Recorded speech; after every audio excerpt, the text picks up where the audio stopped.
ನಮಸ್ಕಾರ ಸ್ನೇಹಿತರೆ. ಬಸನಗೌಡ ಪಾಟೀಲ್ ಯತ್ನಾಳ್ ಬಿಜಾಪುರದ ಶಾಸಕರು.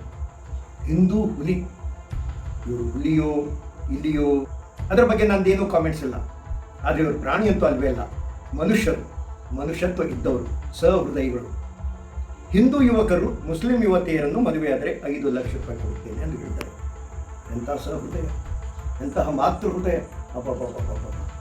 ಗೌಡ್ರೆ, ಮುಸ್ಲಿಂ ಯುವತಿಯರ ಉದ್ಧಾರಕ್ಕಾಗಿ, ಅವರ ಅಭ್ಯುದಯಕ್ಕಾಗಿ 5 ಲಕ್ಷ ರೂಪಾಯಿ, ಅವರಿಗೆ ಕಂಕಣ ಭಾಗ್ಯ ಬರುವಂತೆ 5 ಲಕ್ಷ ರೂಪಾಯಿ ಹೆಲ್ಪ್ ಮಾಡ್ತೀನಿ ಅಂತ ಹೇಳಿದ್ರೆ ಬಹಳ ಸಂತೋಷ. ಜೊತೆಯಲ್ಲಿ ಸ್ವಲ್ಪ ಹಿಂದೂ ಯುವತಿಯರ ಬಗ್ಗೆನೂ ಕಳಕಳಿ ಕಾಳಜಿ ವಹಿಸಿ. ಲಕ್ಷಾಂತರ ಯುವತಿಯರು ಮದುವೆಯಿಲ್ಲದೆ ಕುಳಿತಿದ್ದಾರೆ, ಬಡತನದಲ್ಲಿ ಒದ್ದಾಡ್ತಾ ಇದ್ದಾರೆ.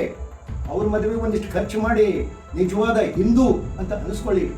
ಒಬ್ಬ ಹಿಂದೂವಾಗಿ ಮುಸ್ಲಿಮರ ಬಗ್ಗೆ ಎಷ್ಟೊಂದು ಕಳಕಳಿಯಪ್ಪ ನಿಮಗೆ. ಹಿಂದೂ ಬಗ್ಗೆನೂ ಅಷ್ಟೇ ಕಳಕಳಿ ತೋರಿಸ್ರಿ, ಅವಾಗ ನೀವು ಶಾಸಕರಾಗಿದ್ದಕ್ಕೂ ಸಾರ್ಥಕ ಆಗ್ತದೆ. ಇಲ್ಲಂದ್ರೆ ಬರೀ ಇಂಥ ಮಾತುಗಳು ನಿಮ್ಮ ಬೂಟಾಟಿಕೆ ಅನಿಸುತ್ತದೆ. ಮತ್ತೆ ಬಸನಗೌಡ ಆರ್ ಪಾಟೀಲ್ ಒಂದು ಮನುಷ್ಯ ಅಲ್ಲ ಅನಿಸ್ಕೋಬೇಕಾಗ್ತದೆ. ದಯವಿಟ್ಟು ಅದಕ್ಕೆ ಅವಕಾಶ ಕೊಡಬೇಡಿ. ಹಿಂದೂ ಯುವತಿಯರ ಬಗ್ಗೆನೂ ಅವರು ನಿಮಗೆ ಮತ ಹಾಕಿದ್ದಾರೆ, ಅವ್ರ ಬಗ್ಗೆ ಸ್ವಲ್ಪ ಕಾಳಜಿ ವಹಿಸಿ. ಮುಸ್ಲಿಂ ಯುವಕರನ್ನು ಬಿಟ್ಟು ಬಿಡ್ರಿ, ಅವ್ರ ಪಾಡಿಗೆ ಅವರು ಬೆಳೀತಾರೆ, ಮದುವೆ ಮಾಡ್ಕೋತಾರೆ. ನಿಮ್ಮ ಧರ್ಮದ ಬಗ್ಗೆ ನೀವು ಚಿಂತೆ ಮಾಡಿ. ಮತ್ತೊಬ್ಬರ ಧರ್ಮದಲ್ಲಿ, ಮತ್ತೊಬ್ಬರ ತಟ್ಟೆಯಲ್ಲಿ ಹಣಿಕೆ ಹಾಕಕ್ಕೆ ಹೋಗಬೇಡಿ. ನಮಸ್ಕಾರ.